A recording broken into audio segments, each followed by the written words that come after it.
fiction, science fiction, horror, fantasy, crime, LGBT, thriller. You have now entered the House of Mystery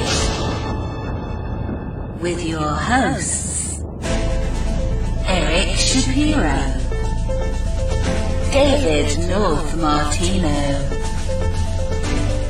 John Copenhaver, and Al Warren. Heard on KCAA 106.5 FM Los Angeles, 102.3 FM Riverside, and 105.0 AM Palm Springs.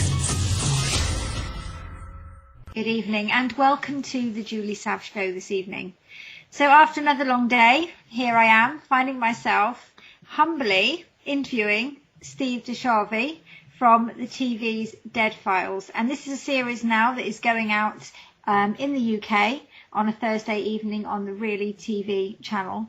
So for those of you in the UK who are listening, we all know that night on Really is a bit of a paranormal night. And whilst this programme isn't truly paranormal in the sense of programmes like Most Haunted, for example, it really does lead us to question the validity of mediumship and investigating the accuracy of it. And having watched a few of these episodes, Steve, it's an amazingly well-formatted show. So welcome to the show. Thanks for having me, Julie. I appreciate you guys taking the time to have me on. What's really intriguing about you, Steve, from my perspective as a medium, is that, as far as I'm aware, you worked within the New York Police Department for 21 years. Correct. And you're not a medium. And your show is not about debunking or validating mediumship, but it's looking at how two investigations can work side by side and then looking at the information that you get as a result. Yeah, I mean, I could. When people ask me what kind of a show I'm on, I tell them it's a docudrama. It's really a documentary with dramatic overtones. Obviously, the paranormal plays a big part in it. I do a pragmatic investigation, and for me, I'm a retired homicide detective, so I look at this case as, all right, I have a case where the victims are our clients, and the perpetrator is the paranormal. Yeah. And that's how I approach it. And instead of me using a computer or snitches on the street or interrogating people that are, that may be perpetrators, I use Amy Allan, who's a physical medium, and she's part of the investigation. She does her thing, which I can't do, obviously, and both our talents come together, and we work separately, which makes it a lot more interesting because I have no idea what she's uncovering, and she has no idea what I'm doing. She doesn't even know the location she's going to. She knows the airport, but she doesn't know the location at all. Right. So we could fly into Nashville and then drive 3 hours to a location. And we never stay in the town that we're filming in. So she doesn't even get a hint that way. So it's pretty amazing. Yeah, brilliant. And I think when what impresses me so much about it is that in the UK we have 1,000,001 paranormal investigation groups, and they will go out and do an investigation, usually quite ill-informed, or only on the back of there's been activity reported here, therefore we're going to go all night and shout out in corridors. All right. And the paranormal team that I have, and I know of a handful of very good paranormal teams here in the UK, will do all the investigating first before they even consider the paranormal aspect. So in some ways very similar to how yourself and Amy do that. But we would do the groundwork, the investigating, your element, if you like, before we even step foot in the house. Well, that's a smart way of doing it. I don't know how many. I mean, we've done 112 investigations now, and I can't tell you how many times I've talked to clients and asked them. I always ask, have you had any paranormal groups come in? And there's a lot of reputable groups out there, as you well know, like yourself and people you're aware of.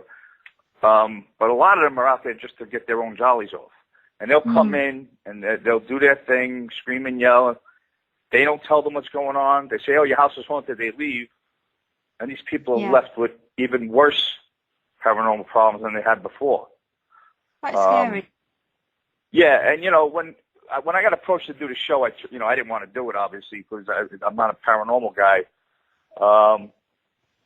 And I just, I had bad experiences. I had used a couple of psychics on homicide cases I had in the NYPD, and it led me nowhere. And I just didn't have the right psychics to work with, basically.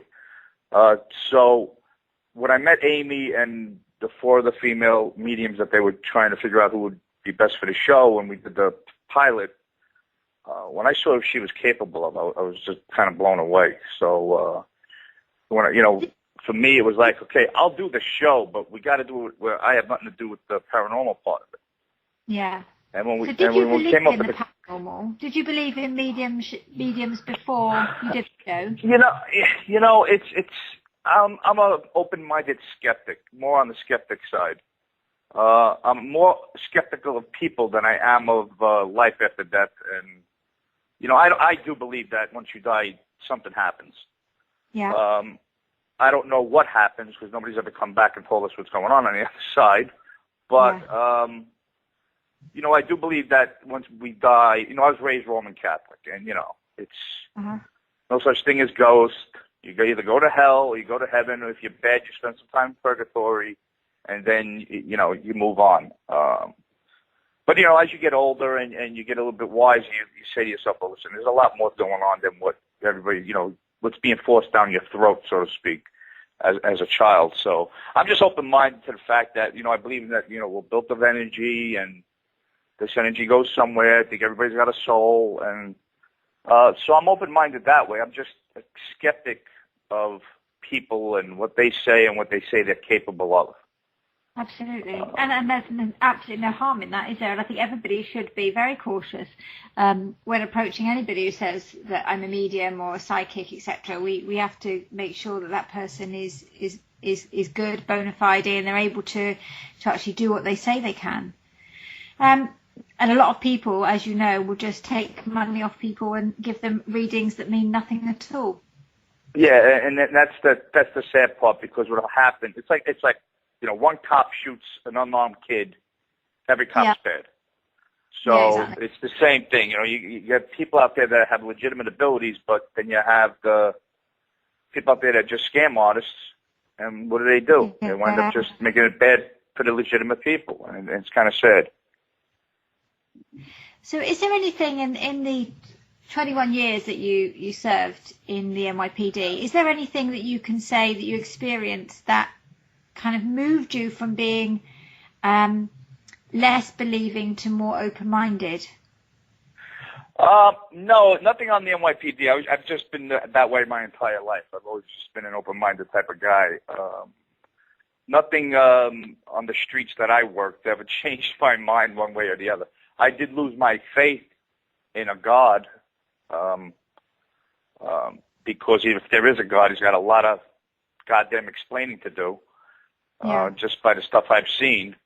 So it's hard for me. I kind of lost my faith in the sense of, if there is such a thing as a higher power and there's angels and all this other stuff, well, why do things happen that I've seen? Yeah. It's hard to imagine that there is a God when you see the atrocities that humans do to each other that I've seen, and you get jaded. So that changed for me on the NYPD. Not so much any one single experience that I believe in the paranormal or not. So how do you think? Because psychics over here, wouldn't be used overtly that I know of in the police at all, and I'm sure it must happen. I remember some time ago now. I was sat at home. I'm a social worker by profession, and have worked with children in child protection for the last 16 years. And I was sat at home one day. I'd just come back from a court hearing, and there was a police car on the drive, and I thought that was a bit unusual. And this chap came to the door, this police officer, and he said, I was chatting about the paranormal in the staff room at work, and somebody said I should come up and talk to you about it. And so my name had obviously sort of been bandied around in the police station, and he said, I'd quite like to join your paranormal group. And I thought, wow, that was a brave move to take it from the police station, then to come out and see me just on the. It obviously got an address just literally off of the internet almost.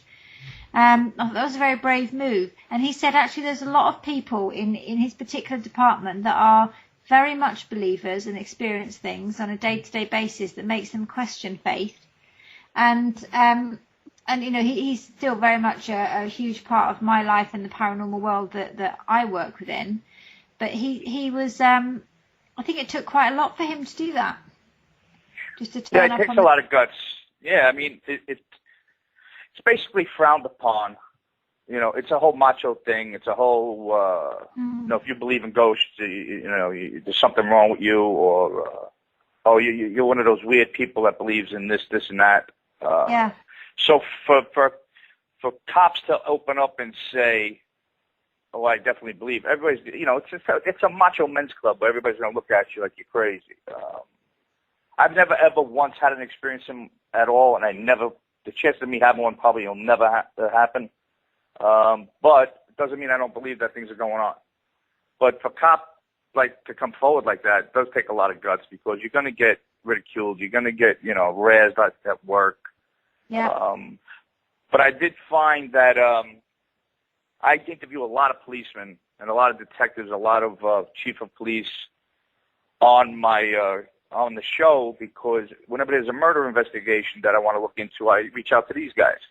And I think because, you know, as a former homicide detective from New York City, they're saying to themselves, well, if this guy could buy into it, I guess I can. So that helps a little bit with that. But most police agencies just look at you like you're crazy. You know, first of all, it's not admissible in court. Anything that you get from a psychic can't be used in court. God forbid, the defense attorney finds out you got some information from a psychic, and that's how you're going to be laughed out of the courthouse. So there's that aspect of it as well. But it's, you know, there's nothing wrong with. It's like a hobby for a lot of cops, as far as I know. Is, you know, they love the paranormal, and they're into what they can find out. It's not that there's something wrong with them. It's just everybody has their thing. Some guys bowl, some guys golf. You know, everybody has their thing. But I think you're right, though. It took that guy a lot of guts for him to come forward like that. Having, you know, 21 years in the department, and then doing what you've been doing now, we're in the 7th series, is it, of Deadfiles? The 8th season is airing right now, and there's 13 episodes a season. So the 8th season is airing. Hopefully season 9 will start airing in August, and we've got picked up again, so we'll be filming season 10 hopefully in another, you know, probably within 2 months. So that's a good thing. Yeah, it's amazing. It's, you know, well done to all of you. How do your ex-colleagues view you now? Yeah, I get that question a lot, and it's actually a good question. You know, my close friends will always break my chops and say, you know, you drink the Kool-Aid. We know you don't believe this crap, and I tell them, listen, she's the real deal. Talking about Amy, and they're like, bull, and I'm like, okay, well, you know what? Spend a few days with her, do what I do, and then tell me she's full of it. Mm. And of course they just know me, and they're like, you know, I can't. You believe her? I'm like, yeah, I do. You know, she's legit. But they also know I would never jeopardize my reputation or my integrity to do a TV show that's not legit or work with somebody that's not legit. I only worked with the best people in the police department, and I wasn't going to change that just to be on television. It's not like I'm making life-changing money doing the Deadfiles. Trust me. So it's not really, and it's not like I got a yacht and a plane waiting for me. It's you know, I'm making a living, and that's about it. But I enjoy what I do. You know, I get to help people in a different way than I did before. But But, you'll get the naysayers no matter what. 'Cause that's how cops are in general. But for the most part, everybody's they're proud of what I'm doing, and they're supportive. Fantastic. And because that's how it should be, because ultimately you are doing exactly what you have always been doing, which is investigating and evidence collecting. And then Exactly. Yeah. And just for the sake of people who haven't had the opportunity to watch the Deadfiles, you go into a property first and you will make sure there is nothing there that Amy can read from or cold read from when she enters the property. So you will cover up anything in that property that might allow Amy to pick up on physical, visual clues. Actually, that's Amy's ex-husband, Matt, that films her. He does all that Right. work. Okay. Yeah, I don't do anything to do with Amy and what her process is. I'm not involved with at all, except for the reveal. Right. Okay. Matt's her ex-husband, but they still work together. He knows exactly what needs to be covered. Like, he's done these investigations with her before the show started. Yeah. And that's her process. So, and I think it makes for a lot more legitimacy towards her abilities. She doesn't want anything that might change or sway her way of thinking. So it's pretty, we do our best to try to make things as legitimate as far as for the audience to understand. Listen, this is how we do it. There's no, we don't try to fit a round peg into a square hole. You know what I mean? We don't do that. Yeah. No, I think that's right. When I'm on stage, people will say, I will warn people right at the beginning of my show that actually I won't be looking at them. And I say, it's not because I can't make eye contact. It's because I don't want to be picking up on any visual facial expression that you make. And for me to be able to do a reading, I prefer to look at something that's quite plain. So I tend to look above people at a blank wall so that I cannot pick up on, because we all react physically, even if we try not to information being given to us. So, of course, by looking away from somebody, it just gives me a clearer head. Right. I mean, your process is basically the same then. Yeah, absolutely. Because you don't want to be reading. I mean, you don't want to be picking up. And I think when you're a medium, information comes in and you know that information. And it can be really difficult for us to just say the information as we get it. Sometimes we put a spin on it because we're trying to make sense of it ourselves when we shouldn't be. So then if you've got information that then doesn't fit with your surroundings, or you look at somebody and they're looking a little bit uneasy with what you're saying, you're more likely to humanize that information, is how I would describe it. So I always find it better to not have that at all. So I don't like doing readings in people's houses. That would be the first thing. I wouldn't want that at all. And if I go to a paranormal investigation, I wouldn't want to know anything before, and I really wouldn't want anything around me.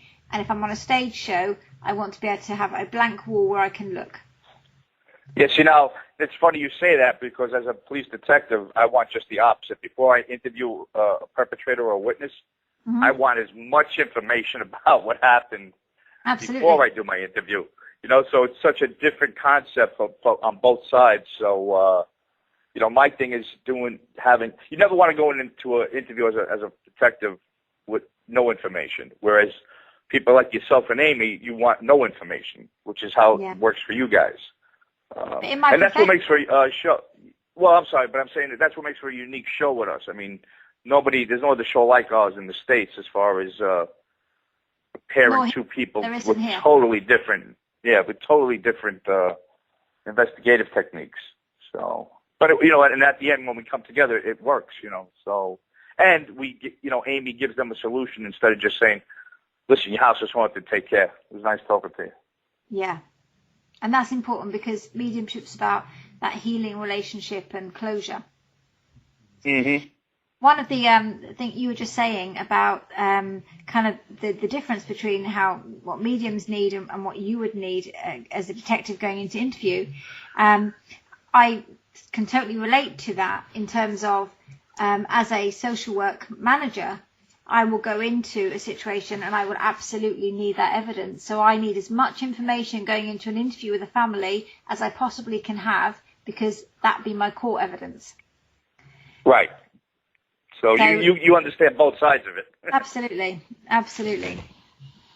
So we're 8 series in, you're looking at, potentially 10 for the Deadfiles. Is there anything that's changing with the format of it going forward? Is there anything that you've thought along the way, we need to tweak this or to change it in any way going forward? Or are you happy, you know what? successful as it is? We've pretty much established, we cut out a lot more interviews than we used to do before that we don't feel is necessary anymore. Right. It takes 80 hours of footage to film an episode, and I filmed 70 hours of that, and it's a lot of work. Yeah. To put into 42 to 44 minutes on air. But we've kind of got it down to, it's not about the show's format as much as it is about the clients. Our format's never going to change. I'm going to do my investigation the way I do it. Amy's going to do her walk. We're always going to put it with a sketch artist. The thing that changes with us is if you look from season 1 and to the current season that's airing now, you'll see the clients and what they're going through has changed dramatically.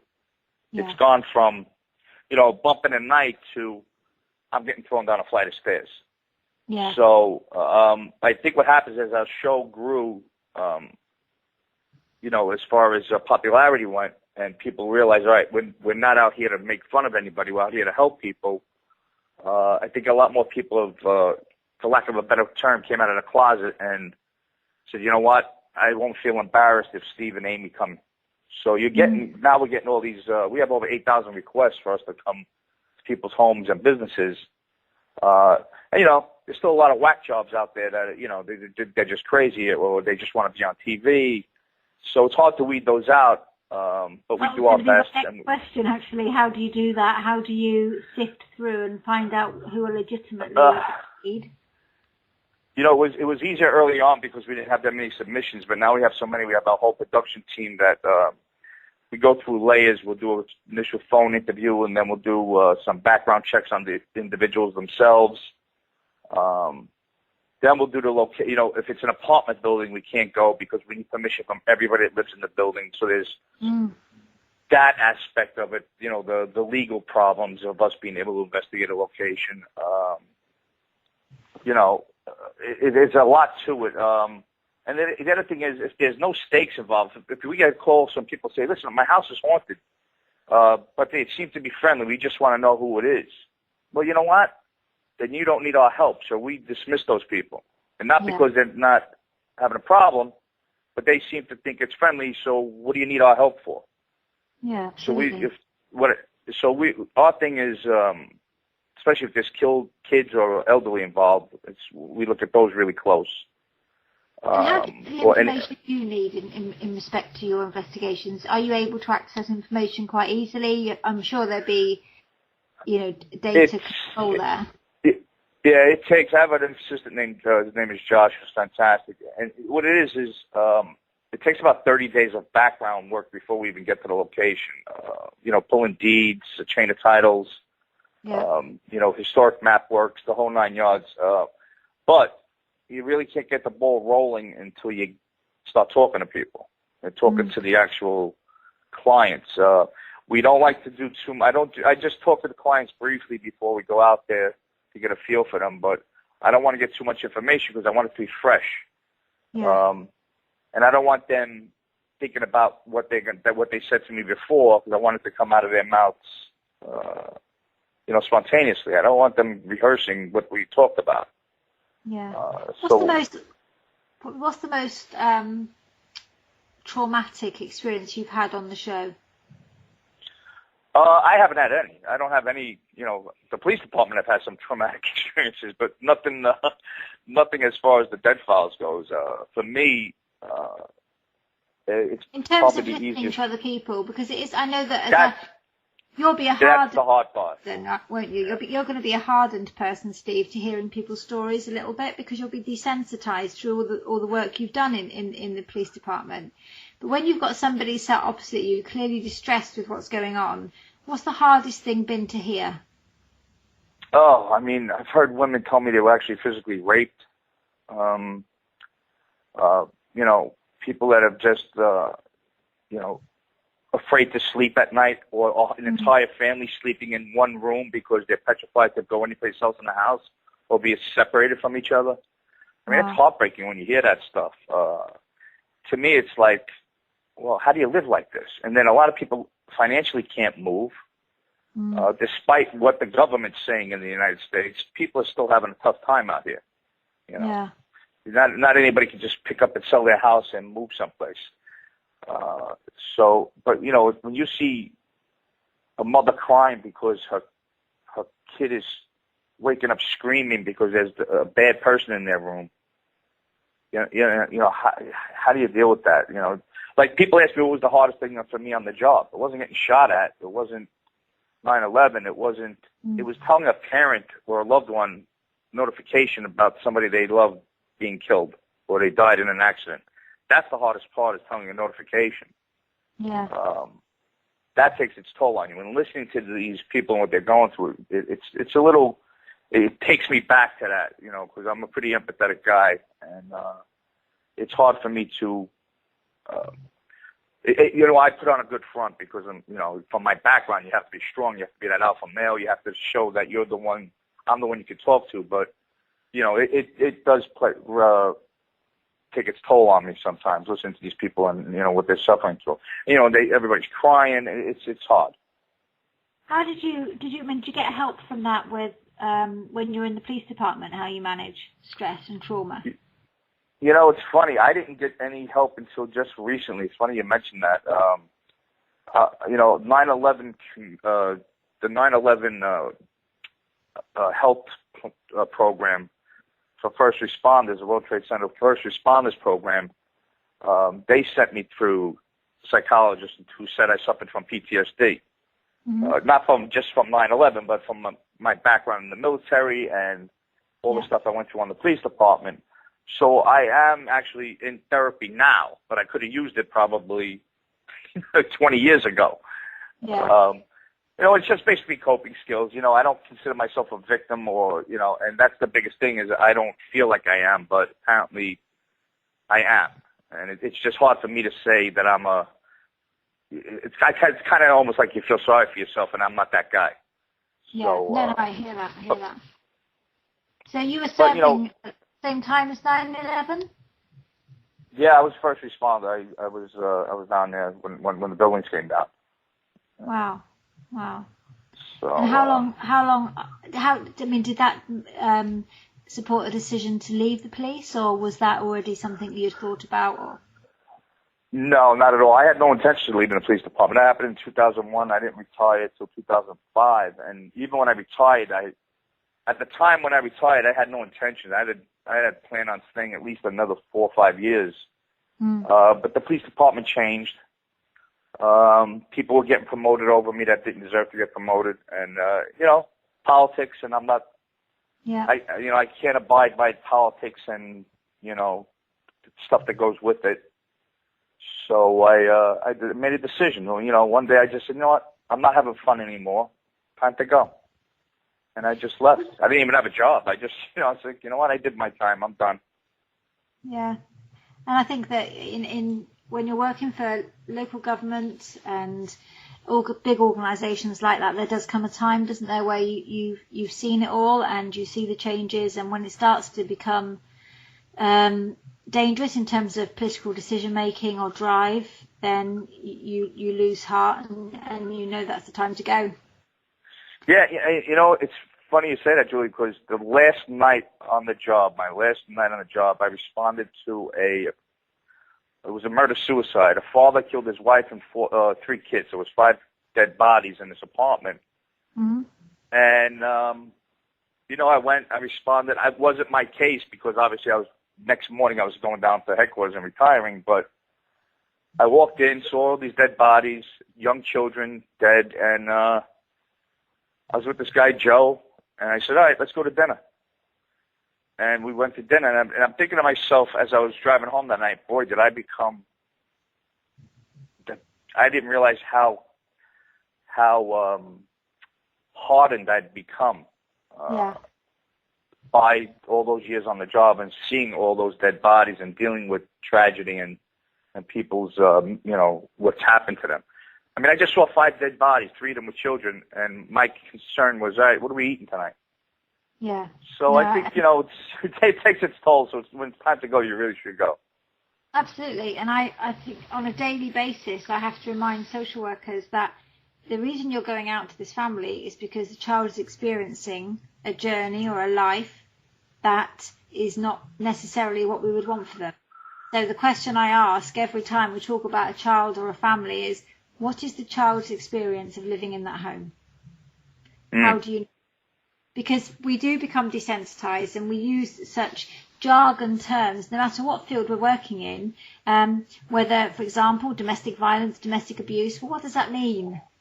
What is it we're worried about when that happens? And people lose sight of, actually, that's the bit we're worried about. It's not the terminology. The terminology doesn't mean anything. It's about what we mean by it. Yeah. And it's only when describing something, people understand the impact it has. No, I mean, unless you've done it or you understand the field because you're in it, but unless you've worked in that field, nobody at all could really relate to what you've experienced.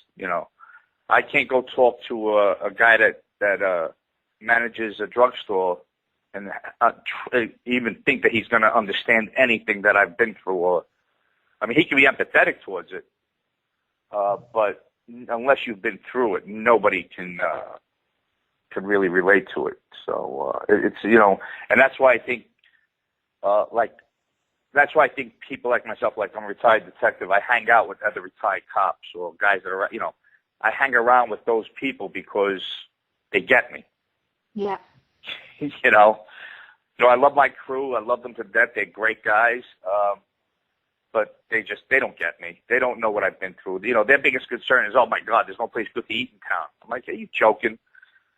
We used to eat, we're lucky we even ate when I was on the job because we were handling 40, 50 jobs a night. And we did eat. It was a quick bagel or something. These guys are complaining because it's only Applebee's in town. I'm like, Applebee's is a 5-star restaurant where I worked, Yeah. So, it's funny, because you're doing both. You're doing both sides.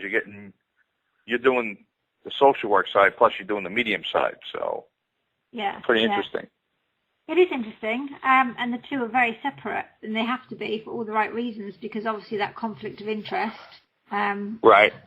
I couldn't possibly be on stage giving somebody a reading and then find them they're a parent against me in court the next day. It just wouldn't work, and it would. It's not fair on anybody. So yeah, I have to be very mindful about it. Yeah, it's got to be tough for you. I would imagine it's got to be a little hard. My drive is in both camps. I love helping people. I love working with people. Very much like yourself, I love kind of collating that hard evidence. I want to know I've got all of that before I make a decision. And I like the when my kids were growing up, they used to say, "We hate arguing with you," and I said, "Why is that?" Because you're like a barrister. They say you have a couple of questions, and those questions will be so loaded that we just fall straight into the trap.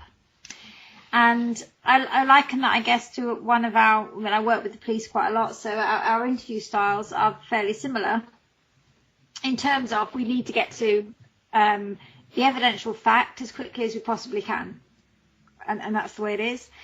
But my kids, poor things, they either had me with eyes in the back of my head as a medium, or they had me asking a few very chosen questions that they just dropped themselves every time. Even now, if I have one look and they just walk away, because they know it's not worth it. Yeah, well, it's funny because my poor daughter's boyfriend, growing up, she's 25 now, but guy, kid comes to the house and there I am cleaning my gun, and it's like,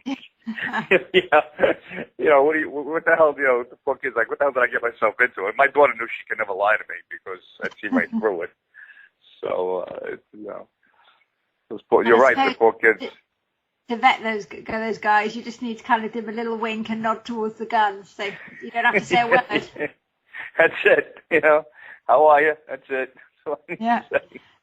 Just tap the barrel. It's funny.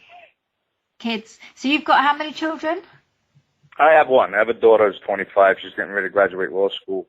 Oh, wow. Yeah. She's got her mother's brains, my ex-wife's brains, but my attitude, which makes for a scary combination. So. I've got three. My eldest is 24, and I've got a 23-year-old girl and an 18, nearly 19-year-old boy is my youngest. So, yeah. No, see, All got a good. little tribe there. Yeah, no youngsters. I could ever do that again. I've done my bit. Yeah, it's funny. Me and my girlfriend, she has an 18-year-old son, and we both talk about no more kids for us. It's our time now. Yeah, definitely. There comes a time when you just relish that peace and quiet and not having to answer to anybody and just do what you need to do. Yeah, that's it. So, whilst we've deviated somewhat from, I suppose, promoting your show, I think it's been great, Steve, to get to know a little bit more about yourself and your values and your beliefs. What's in the future now for you? What is it you're hoping to do next? As far as the Deadfiles goes, I hope we can continue doing the show and helping people. I had a little side project I was doing called Blue Plate, but I'm still waiting to find out if we're going to go forward with that. It was a food show. The thing is with Hollywood, it's just so unpredictable. You never know what is going to happen. It's not like civil service work where you're getting your paycheck every 2 weeks. Yeah. And then when you retire, you get your pension. With television work, it's a little scary because it's your hands are in the fate of somebody that doesn't even know you. Yeah, definitely. And it's kind of every 6 months when we finish filming, it's like, okay, do I go look for a job or are we coming back? So, but thank God for the fans. I mean, we got Deadfile fans are by far the most loyal and dedicated fans on the planet in my book. They're just sweet people that just love our show. They love me and Amy and Matt. And I think the format of the show is going to be a hit over here. I'd be incredibly surprised if it wasn't absolutely up there because the format is very different than what we've had over here before. Well, that's good to hear because I wasn't sure how our show would be taken in the UK, especially me with my Brooklyn accent. I don't know how that would come across. A bit like Rocky is listening to Sylvester Stallone angle. So yeah, I do get a lot of comments from fans on Facebook from the UK, which is nice to hear. They're very receptive. And a lot of them were watching the show before it went on the Really TV station because it was, it was access on YouTube as well as some other places. But we've had fans, but now it looks like we're going to have a lot more. And I do hope that, UK fans enjoy our show. We seem to be popular. We're real popular in Canada. We're popular in Australia, Germany. People watch us, Sweden. So I hope that it takes off in England. And I'd love to come over to just anywhere in the UK and do an investigation. That'd be amazing. That's something. Especially for me. I mean, I have a half sister that my father during World War II was married and had 2 daughters, and I have a half sister that's born in England, but she lives here in the States now, and I have 2 nieces here. But I have a nephew who lives in Liverpool, and I'd love to get over to just to even be able to meet him and then see where my father was and absolutely, that's lovely, stuff. Wouldn't it? Yeah, it would be. Just a lot of history there that in regards to my family alone. So we've been trying, but it's everything's out of out of mine and Amy's hands. So it's we don't own the show. Travel Channel does. Instead, decision on we'll submit 20 cases to them, and they'll tell us which ones we can do. Yeah. So that's the. But listen, they're the ones that own the show, so they have the right to do what they want. Absolutely. But say, branching out and doing some work in the UK, I'm sure will be well received. And the format of the show, as I said, is spot on. I think there's a real market in the UK right now. There's a gap in the paranormal shows. So I think that will really plug that gap. Oh, that's great. I'd like to hear some feedback from the fans and see what they think, because it's always hard to judge how other countries are going to take your show, because paranormal shows here are really big. I mean, everybody's into it. There's a million different shows on. Luckily for myself and Amy, there's no other show in the States right now that has our concept. And if they do, if somebody does come out with the concept, we're the ones that originated it. Nobody else has done it this way. And like I said, there's nothing like that here in the UK. So the most popular programs have been, obviously we had Most Haunted over here for many years, and that was incredibly popular. And now that kind of style of investigation has waned, and there's that opening. So let's hope you fill it. Well, that's good. I just hope fans over there will reach out and say hi to me, on Facebook and stuff, or even on Twitter. It would be nice just to hear from them and see how they. How would they contact you on Twitter, Steve? What's your Twitter name? It's at Steve DiSchiavi. It's just STEVE, Steve, and my last name is spelled DISCHIAV as in Victor I. So it's at Steve DiSchiavi. And there's a picture of me in a suit, pinstripe suit with a tie on. And then the background will have me and Amy. And then my Facebook, I have a public Facebook page. It's Steve DiSchiavi - the Deadfiles. And it's the same photo, so you'll know it's me. I can't friend anybody on the public page, but I put all the updates about the show and what's happening with the, where we are and what we're doing. So it's always nice to hear from the fans. I get private message. Yeah, if they find you on your page, you can't add them because you're up to your maximum followers. So they must look for you under the Deadfiles one. Yeah, they can reach out, because I have a private page, but I'm maxed out on the friends I can accept. So no, you wouldn't. I just couldn't be accepted. I was absolutely devastated. Well, I'll see if I can dump somebody and I'll put you on there, Julie. Don't worry that's about what I was hoping for. So I'll take. As soon as we get done, I'll take care of that. To everyone listening, I thought I'd quickly message Steve today just to say, look, it's me. I'm looking forward to interviewing you this evening. Blah blah blah. So I found the Facebook page and I went to press the friend request, and a message came up saying, "I'm sorry, there's too many followers on this page. Basically, you haven't got a chance." So I messaged Steve to say, I can't add you, but I'm going to be interviewing you, so I just wanted to pop by and say I'm looking forward to it and have a great day. And then I haven't looked at it. I was absolutely horrified and devastated. Well, I'll make it up to you.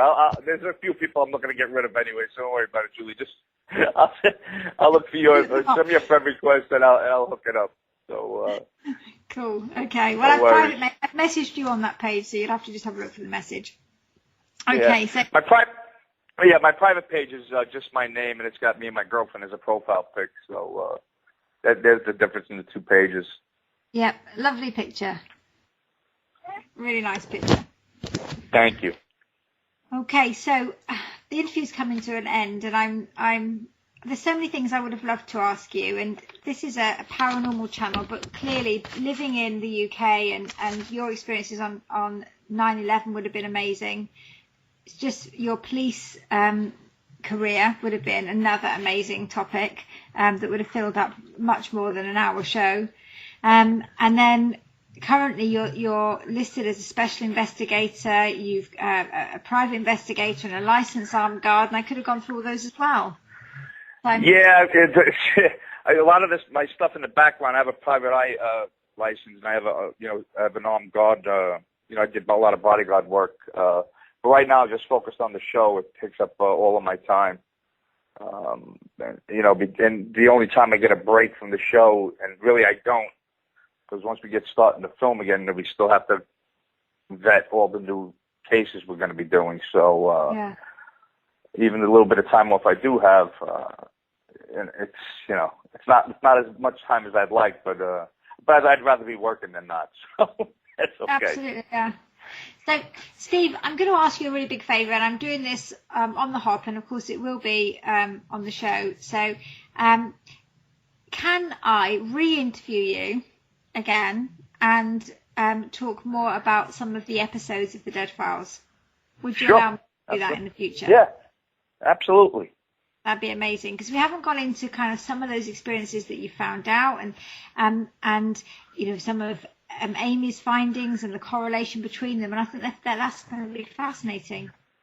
Yeah, I mean, we just had the season premiere last Sunday on the April 2nd that had to do with reincarnation, and it was pretty out there. It was a guy that was actually haunting himself. You know, basically, it splintered, which I never heard, and apparently I just saw it for the first time myself. I don't remember the faces I make on the show.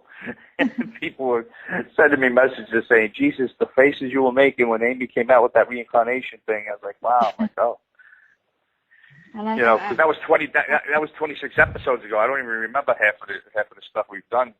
You know, it's been so long. Yeah, I mean, I thoroughly enjoyed watching the episodes that I did today, and you know, I'm looking forward to watching some more, and definitely the ones that you're bringing out. And I'll certainly be promoting it here in the UK. I appreciate that. I really do. Okay, well, it's been a pleasure, Steve. Thank you so much again for allowing me to interview, and I really look forward to the next time. Me too. I'm waiting for that friend acceptance to come on my Facebook. I will take care of that right away. And I'll be in the UK with pleasure that somebody else has been booted off. No, I won't really. Don't worry about it. I'll take care of it. To find out more about our show, guests, or to listen to past shows from our archive, please go to www.houseofmysteryradio.com. Show's over for now. Was it as good for you as it was for me? Well, good night. This has been a production of Something Weird Media. I'll be back.